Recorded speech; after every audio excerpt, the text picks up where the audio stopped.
దేశంలో మరోసారి ప్రజాప్రతినిధుల అనర్హత వ్యవహారంపై పెద్ద ఎత్తున చర్చ జరుగుతోంది. తాజాగా తెలంగాణలో బీఆర్ఎస్ నుంచి కాంగ్రెస్ కు షిఫ్ట్ అయిన 10 మంది ఎమ్మెల్యేలపై సుప్రీం తాజా తీర్పుతో హాట్ డిబేట్ నడుస్తోంది. స్పీకర్ 3 నెలల్లో నిర్ణయం తీసుకోవాలన్నది. అదే సమయంలో అనర్హత వేటు సుప్రీంకోర్టే వేయాలన్న పిటిషన్ను తోసిపుచ్చింది. అది స్పీకర్ నిర్ణయమే అన్నది. దీంతో స్పీకర్ ఏం చేయబోతున్నారు? 3 నెలల్లో నిర్ణయం వెలువడుతుందా? ఏం జరగబోతోంది? ఎమ్మెల్యేల అనర్హత కేసు క్లైమాక్స్ కు వచ్చిందా? వచ్చినట్లే వచ్చి ప్రొలాంగ్ అవుతుందా? ఇప్పుడు ఇదే చర్చ నడుస్తోంది. శాసన వ్యవస్థ, న్యాయ వ్యవస్థ, కార్యనిర్వాహక వ్యవస్థ ఇలా ఏదైనా రాజ్యాంగం ప్రకారమే ఉండాలి. రాజ్యాంగ స్ఫూర్తికి విఘాతం కలిగించకుండా చూసుకోవడం అన్ని వ్యవస్థల బాధ్యత కూడా. చట్టాలు పార్లమెంట్లో తయారవుతాయి. పార్టీలు మారిన వారిపై చర్యల కోసం ఫిరాయింపుల నిరోధక చట్టం ఉంది. దీనికి చాలాసార్లు సవరణలు జరిగాయి. అయినా సరే నిర్ణయాలు స్పీడ్ గా జరగలేకపోతున్నాయి.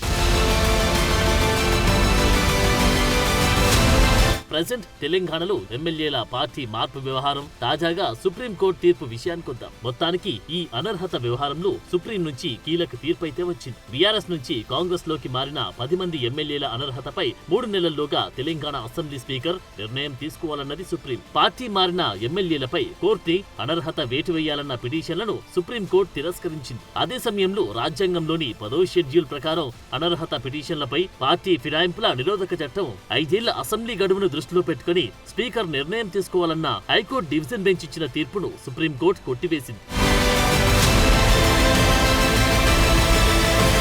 తీర్పు వెల్లడించే టైంలో chief justice BR Gavai, justice Augustine George ధర్మాసనం కీలక వ్యాఖ్యలు చేసింది. ఫిరాయింపు ఎమ్మెల్యేల అనర్హత పిటిషన్ల విషయంలో ఆపరేషన్ సక్సెస్, పేషెంట్ డెడ్ అన్న ఫామ్ లా వర్తించకూడదన్నది. ఏళ్ల తరబడి పార్టీ ఫిరాయింపు పిటిషన్లను పెండింగ్ లో ఉంచడం సరికాదని, ఆలస్యం జరిగే కొద్దీ పార్టీ మారిన వారు బెనిఫిట్ పొందుతారని, ఇలా చేస్తే అది భారత రాజ్యాంగాన్ని ఉల్లంఘించినట్లే అని సుప్రీం ధర్మాసనం చెప్పడం కీలక మలుపు. పార్టీ ఫిరాయింపుల చట్టంపై పార్లమెంటే ఫైనల్ గా ఓ నిర్ణయం తీసుకోవాలన్నది సుప్రీం ధర్మాసనం. ఇవాళ సుప్రీంకోర్టు చెప్పింది ఏంటంటే, స్పీకర్కి ఎందుకు ఇచ్చారు, ఎంత వీలైనంత త్వరగా ఈ పిటిషన్ల పైన నిర్ణయం జరగాలి. ఇది కోర్టులకు వెళితే ప్రొసీజరల్ డిలేస్ అయ్యే అవకాశం ఉంటుంది. అందువల్ల సత్వరం ఈ పిటిషన్ల పరిష్కారం కొరకు 10వ షెడ్యూల్, రాజ్యాంగంలోని 10th షెడ్యూల్లో స్పీకర్కు నిర్ణయాధికారం ఇచ్చారు. కానీ స్పీకర్లు ఏం చేస్తున్నారు? ఒక తెలంగాణలోనే కాదు, దేశమంతా ఏం చేస్తున్నారంటే, వారు రాజ్యాంగంలో 10వ షెడ్యూల్ ఫిరాయింపు నిరోధక చట్టంలో ఈ టైం పీరియడ్లో తీసుకోవాలని లేదు గనక వారు ఆ శాసనసభ పదవీ కాలం టెన్యూర్ పూర్తయ్యేంత వరకు నిర్ణయాలు తీసుకోవడం లేదు. దీన్నే సుప్రీంకోర్టు ఏమన్నంటే, ఇది operation successful but patient died లాంటి సిచ్యువేషను. మీరు ఇలా స్పీకర్ నిర్ణయాలు తీసుకోకుండా నిరవధికంగా వాయిదా వేయడం వల్ల ఫిరాయింపు చేసినటువంటి సభ్యులు, ఫిరాయింపుదారులు లాభం పొందుతున్నారు. ఇది రాజ్యాంగంలోని 10వ షెడ్యూల్ లక్ష్యాలకే విరుద్ధం. ఎందుకంటే ఆ లక్ష్యాలను కూడా సుప్రీంకోర్టు పేర్కొంది. ఆ లక్ష్యాలు అంటే ఈ పార్టీ ఫిరాయింపులు అనేది it has become an evil, political ఈవిల్గా మారింది. ఇది భారత ప్రజాస్వామ్యాన్ని అండర్మైన్ చేస్తుంది కనుక దీన్ని తక్షణం ఆపడానికి ఈ చట్టం తెస్తున్నామన్నారు. అందువల్ల స్పీకర్కు 3 నెలల్లో నిర్ణయం తీసుకోవాలి అని చెప్పింది. 2023 తెలంగాణ అసెంబ్లీ ఎన్నికల్లో బీఆర్ఎస్ బీ ఫామ్ పై గెలిచిన 10 మంది ఎమ్మెల్యేలు కాంగ్రెస్ పార్టీలో చేరారు. పార్టీ ఫిరాయించిన ఎమ్మెల్యేలపై వేటు వేయాలని బీఆర్ఎస్ వర్కింగ్ ప్రెసిడెంట్ కేటీఆర్, ఎమ్మెల్యేలు కేపీ వివేకానంద, పాడి కౌశిక్ రెడ్డి తెలంగాణ హైకోర్టును ఆశ్రయించారు. బీఆర్ఎస్ నేతల పిటిషన్ను విచారించిన హైకోర్టు సింగిల్ బెంచ్ ఆ 10 మంది ఎమ్మెల్యేల అనర్హతపై నిర్ణయం తీసుకునేందుకు షెడ్యూల్ ఖరారు చేయాలని అసెంబ్లీ కార్యదర్శిని ఆదేశించింది. హైకోర్టు సింగిల్ బెంచ్ తీర్పును అసెంబ్లీ సెక్రటరీ డివిజన్ బెంచ్ లో సవాల్ చేశారు. నాడు పిటిషన్ విచారించిన డివిజన్ బెంచ్ ఫిరాయింపు ఎమ్మెల్యేలను అనర్హులుగా ప్రకటించేందుకు ఎంత సమయం తీసుకోవాలో స్పీకర్ నిర్ణయం తీసుకోవచ్చన్నది. దీంతో ఎమ్మెల్యేల వ్యవహారంలో స్పీకర్ ఎలాంటి చర్యలు తీసుకోవడం లేదంటూ బీఆర్ఎస్ నేతలు సుప్రీంకోర్టుకు వెళ్లారు. ఈ పిటిషన్లపై వాదనలు విన్న సుప్రీంకోర్టు తాజాగా తీర్పు వెలువరించింది. సుప్రీంకోర్టు తీర్పుతో పార్టీ ఫిరాయింపు ఎమ్మెల్యేలపై స్పీకర్ ఎలాంటి నిర్ణయం తీసుకుంటారన్న విషయంపై తెలంగాణ రాజకీయాల్లో ఉత్కంఠ పెరుగుతోంది. ఈ ఇష్యూపై స్పీకర్ గడ్డం ప్రసాద్ కుమార్ రియాక్ట్ అయ్యారు. న్యాయ నిపుణులతో చర్చిస్తానన్నారు. ఆయన ఏమన్నారో చూడండి. తీర్పు ఇంకా నాకు తెలియదు. దాని ఏం తీర్పిచ్చిందో అని వచ్చిన తర్వాత న్యాయ నిపుణులతో సంప్రదించి అప్పుడు మీకు అన్ని విషయాలు చెప్తాను. తెలంగాణలో అసెంబ్లీ ఎన్నికల తర్వాత బీఆర్ఎస్ నుంచి 10 మంది ఎమ్మెల్యేలు కాంగ్రెస్ కండువా కప్పుకున్నారు. పార్టీ మారిన వారిలో దానం నాగేందర్, పోచారం శ్రీనివాసరెడ్డి, కడియం శ్రీహరి, తెల్లం వెంకట్రావు, ప్రకాష్ గౌడ్, బండ్ల కృష్ణమోహన్ రెడ్డి, మహిపాల్ రెడ్డి, అరికెపూడి గాంధీ, కాళే యాదయ్య, డాక్టర్ సంజయ్ కుమార్ ఉన్నారు. పార్టీ మారేవారి సంఖ్య రోజు రోజుకు పెరగడంతో బీఆర్ఎస్ పార్టీ అలర్ట్ అయింది. కోర్టులో పిటిషన్ వేసింది. అటు దానం నాగేందర్ పై అనర్హత వేటు వేయాలంటూ బీజేపీ శాసనసభాపక్ష నేత మహేశ్వర్ రెడ్డి కూడా పిటిషన్ దాఖలు చేశారు.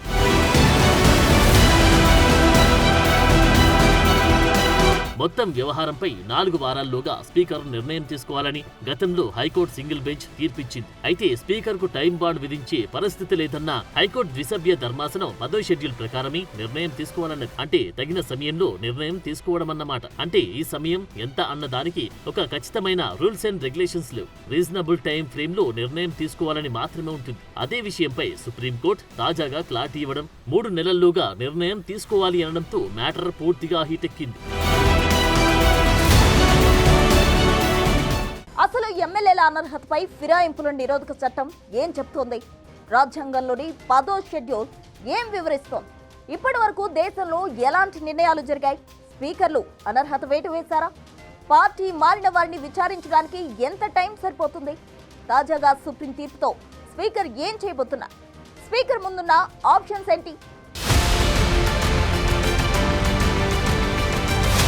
అసలు సమస్య ఏంటంటే పార్టీ మారిన ప్రజాప్రతినిధులపై ఎప్పుడు చర్యలు తీసుకోవాలి, ఎంత టైం లోపల యాక్షన్ ఉండాలి అన్న విషయంపై క్లారిటీ లేకపోవడమే ఇవన్నీ సమస్యలకు కారణం. అయితే స్పీకర్ పరిస్థితులు స్పీకర్కు ఉంటాయి. ఎందుకంటే ఎవరైనా పార్టీ మారితే ఎందుకు మారారు, ఏ పరిస్థితుల్లో మారారు, బీ ఫామ్ పై గెలిచిన పార్టీలో ఏం జరిగింది, ఇబ్బంది పడ్డారా, స్వతంత్ర పార్టీలతోనే పార్టీ మారారా, ఇలాంటివన్నీ స్పీకర్ సదరు సభ్యులను అడిగి తెలుసుకోవాల్సి ఉంటుంది. వారిని విచారణ చేయాల్సి ఉంటుంది. ఇందుకు సహజంగానే టైం పడుతుంది. అందుకే రాజ్యాంగం యాంటీ డిఫెక్షన్ లాలోనూ స్పీకర్ పై ఒత్తిడి చేసేలా గైడ్ లైన్స్ ఏవీ లేవు. స్వతంత్ర ప్రతిపత్తితో, విచక్షణాధికారంతో సరైన సమయంలో సరైన నిర్ణయం తీసుకోవాలని ఉంటుంది. ఇప్పుడు తెలంగాణలోనూ అదే జరిగింది.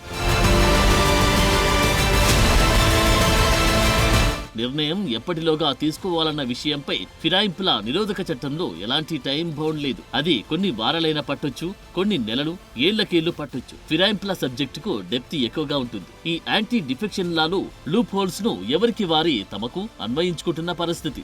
అటు కోర్టులు కూడా భిన్న సందర్భాల్లో భిన్నమైన తీర్పులిచ్చిన పరిస్థితి ఉంది. అదే సమయంలో శాసన వ్యవస్థలో స్పీకర్ నిర్ణయాధికారాల్లో పూర్తిగా నేరుగా జోక్యం చేసుకోలేని పరిస్థితి ఉండడంతో కథ మారుతుంది. స్పీకర్ పరిధిలో ఉన్న నిర్ణయాన్ని కోర్టే తీసుకోవాలని బీఆర్ఎస్ పిటిషన్ వేసి ప్రయత్నించి విఫలమైందన్న వాదనను కాంగ్రెస్ నేతలు వినిపిస్తున్నారు. ఈ రోజు మీ నాయకుని ఇన్ఎఫెక్టివ్నెస్ నేసి మీరు ఎందుకు మాట్లాడతలేరు? ఒక ప్రతిపక్ష నాయకుడు ఇంతట్లా వండుకోవచ్చా? మరి కేటీఆర్ నాయకత్వం వాళ్ళకి ఇష్టం లేదేమో, హరీష్ రావు నాయకత్వం ఇష్టం లేదేమో. కేటీఆర్ హరీష్ రావు కొట్లాడుకుంటారు కాబట్టి ఈ పార్టీ భవిష్యత్తులో ఉండదని చెప్పి ఆల్టర్నేటివ్గా ఇలా కాంగ్రెస్ పార్టీని చూసుకోవచ్చు. మరి మీరు డిఫెక్ట్ చేసిన రోజు మీరు ఇంతమంది ఎమ్మెల్యేలు సెకండ్ టైం అయితే సిఎల్పిని మర్జీ చేసుకునేటప్పుడు ఒక్కళ్ళు ఇట్లా ఒక 5-6 వచ్చిన దానిక చూసి ఒకరికి మంత్రి పదవి ఆఫర్ ఇచ్చి మిగతా వాళ్ళందరినీ తీసుకొని 12 మంది అయినాక డిఫెక్ట్ చేసుకున్నారు. మరి ఇదే రాజ్యాంగం చెప్పింది, ఇదే అసెంబ్లీ కదా ఆ రోజు ఉన్నది, ఇదే చట్టాలు కదా ఆ రోజు ఉన్నది, ఇవే రాజ్యాంగం కదా ఆ రోజు ఉన్నది. మరి మీకో న్యాయం మాకో న్యాయం ఎట్లయితుంది? కాబట్టి ఇది ఒక తెలివి తక్కువతనంతో వాళ్ళు చేస్తున్న స్టేట్మెంట్స్. ఇంకా సుప్రీంకోర్టు తీర్పును అర్థం చేసుకోవడం కూడా అర్థం చేసుకునే శక్తి ఉన్న నాయకులు ఉండా లేదా అనేది ఒక చర్చ అయితే, ఒక ఆయన ఎవరైనా అర్థం చేసుకుంటే ఆయన చేసిన తప్పులే ఇవన్నీ అనేది వాళ్ళకి తెలుస్తుంది. రాజ్యాంగంలోని 10th షెడ్యూల్ ఈ అనర్హత వేటు గురించి వివరిస్తుంది. రాజకీయ అస్థిరతను తగ్గించడం, ఎంపీలు, ఎమ్మెల్యేలు తమ పార్టీలకు విధేయంగా ఉండేలా చేయడం ఈ షెడ్యూల్ ప్రధాన లక్ష్యం. 1985లో 52వ రాజ్యాంగ సవరణ ద్వారా ప్రవేశపెట్టారు. ఎమ్మెల్యే లేదా ఎంపీ తాను ఎన్నికైన రాజ్యాంగ పార్టీ నుంచి బయటకు రావడం, విప్ ధిక్కరించడం, ఓటింగ్ కు గైర్హాజరవడం ఇలా చేస్తే అనర్హత వేటు ఎదుర్కోవాల్సి ఉంటుంది. ఈ విషయంలో స్పీకర్ దగ్గర ఆలస్యమైతే గతంలోనూ కోర్టులకు వెళ్లిన సందర్భాలున్నాయి. మొన్న మధ్య తెలంగాణ హైకోర్టు అనర్హత వేటుపై చెప్పిందేంటో చూద్దాం. స్పీకర్ కార్యాలయానికి ఉన్న రాజ్యాంగ భద్రత, విస్తృత శాసనాధికారులను దృష్టిలో ఉంచుకొని స్పీకర్ కార్యాలయానికి సూచన చేస్తున్నామని మాత్రమే చెప్పింది. అయితే ఇప్పుడు సుప్రీం, సిజేఐ ధర్మాసనం మాత్రం 3 నెలల్లో నిర్ణయం తీసుకోవాలి అనడం ఈ కేసులో మరో టర్నింగ్ పాయింట్.